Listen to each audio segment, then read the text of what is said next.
Hello and welcome to the September State of the Union.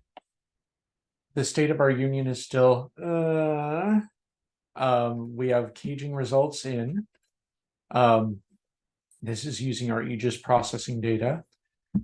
Direct mail contributions were down about 20%. We also know mail volumes have been down by and large as people have been cutting back mailing volumes. So this may not represent a drop in response rate, but it is something that we want to brief upon. There's 11% less revenue. So those of you doing the math, of course, average gift increased substantially to balance that out. But that's 11% less revenue, not generally a good sign. And that was in most sectors. The only sectors that we saw an increase year over year for the month of August were law enforcement, religious, and miscellaneous. So, and small sample size on miscellaneous, so take that with a grain of salt. Also, we misspelled miscellaneous, so take it with 2 grains of salt there. But yes, revenue's down in most sectors. A lot of that is a pullback in the mailing volume, but also still we're seeing slight softenings in response rates. Fundraising Effectiveness Project released since our last call their data on Q1 of 2023. We all lived through that, so we know that it was not a stellar time, but the long and the short of it is that number of donors dropped 4%, number of dollars dropped 1%, retention a slight increase. And that retention slight increase is due in large part to not having as many new returning donors. With acquisition falling in 2020, the number of people who are less likely to retain on files dropped during that time. We felt this drop across the board. Now, there's an important caveat here. Fundraising Effectiveness Project corrects its overall data for the number of organizations who didn't submit their data, which is increasing year over year. And so you can look at this and say, okay, number of donors was down 4%. All of these categories are down more than 4%. What gives? How is that even possible? And it isn't. What it is that Fundraising Effectiveness Project corrects its overall data for having this data, having the lack of data from organizations who are submitting, but it doesn't correct the substrata. It doesn't correct the subsectors. And so when you see a fall across the board here, FEP said that they had a drop in the number of donors by 10% before they corrected overall.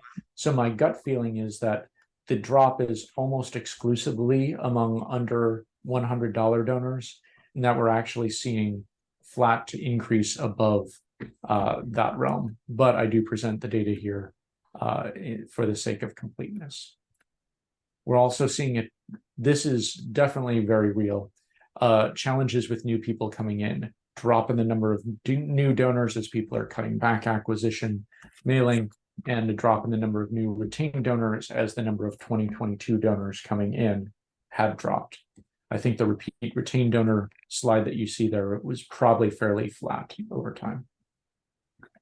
Retention has always been a worry, and you see the drop sector by sector. That said, you saw that the overall retention rate increased a little bit, and that's because new donor retention is not retention rate of, you can see here, 6.9% were retained in the first quarter. And so that's much lower number than those repeat donors. We're just seeing that there were fewer of those coming into the file. You saw fewer of those new retained donors, down 18%. And so the composition looks better. So not a great first quarter, but trying to get all of that data in here and correcting for some of the challenges that they have in collection, I think is valuable. Any questions on any of that caging data or the FEP data?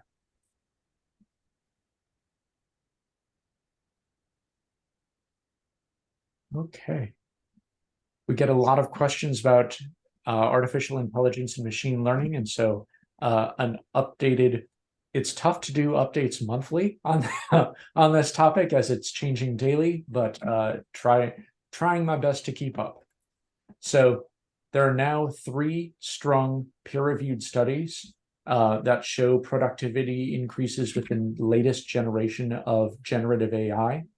So the first study on the left here, support agents who used AI could handle 14% more inquiries per hour. The second one is business professionals could write 59% more business documents per hour. And the third study is programmers could code 126% more projects per week. So gains across the board. The average there is 66%. To put that in perspective, the average productivity growth pre-pandemic for a dozen years was 1.4%. And so if we actually did get 66%, that would be the equivalent of 47 years of productivity growth, thanks to generative AI.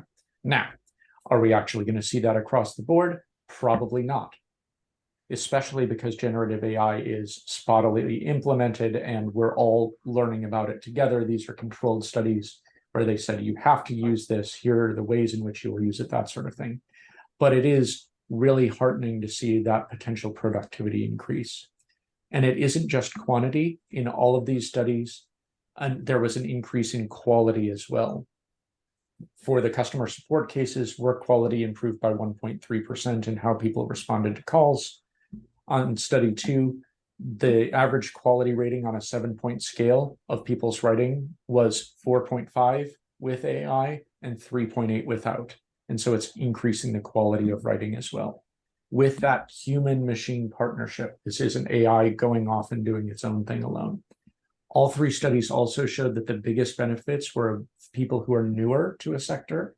You know, if you are worse at writing reports or programming or customer support, having additional support in the form of AI is going to help you more than someone else, or help that new person more than someone else. So good news there. You may remember early in the days of generative AI, months and months ago, it's weird to say that that's early, but it is. There was someone advertised a $350,000 prompt engineer job, mostly as a publicity ploy, but people actually were paying that much money for people to write prompts for AI. Turns out that AI can outperform humans at prompting AIs. And so in writing better queries to get better results from large language models. And I bring this up in part to talk about that, but in part because it is fascinating what the best prompt was that AIs generated for other AIs, because it is take a deep breath and work on this problem step by step. And so a system that cannot breathe prompted another system that cannot breathe to breathe and got better results out. And it's all because what these systems are training on is all of our writing. When you tell a system to take a deep breath, it's the equivalent of telling a human to take a step back. And I don't want the mean of work. I don't want the average of what everyone's put in here. I want the average of the top tier of work that goes in here that's more deliberative.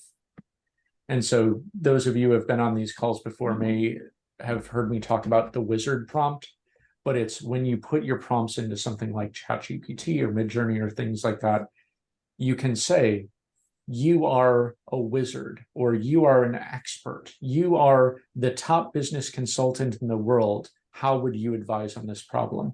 And by telling the system who they are supposed to be, you get out better results. One of the challenges with AI right now is that the plagiarism checkers for AI are flagging a lot of non-native English speaking work as fake or copied. And the reality is that AI work tends to use predictable word choice and predictable sentence structure. Well, what do you do when you're writing in a language that isn't your own? You use predictable word choice and predictable sentence structure.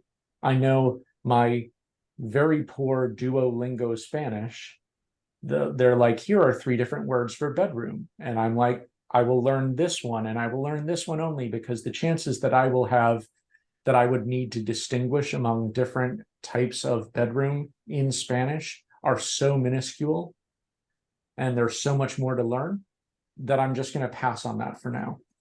And you know, that's the way you learn a language. You learn to be understood and to get by first before you go beyond that. So in your first language, you have bigger vocabularies, greater, more complex grammar. And so that is less likely to be flagged. So just something to be aware of as we work to try to train the biases out of these systems. Starting with the input data, it's vitally important that we also look at what the outputs are to make sure that we're not reifying and reinforcing biases. On a lighter note, this is Angia. You may wonder why this is in the AI and machine learning section. It's because their website addresses and their email addresses, they have the top level domain .ai. And so they are bringing in, they're estimated to bring in $30 million this year from selling their domain registries. Their total GDP is $300 million. So 10% of their GDP will be associated with the .ai addresses. So very interesting, brave new world. Any questions on any of that? If anyone would like to share, how are the AI machine learning discussions going on in your own organizations?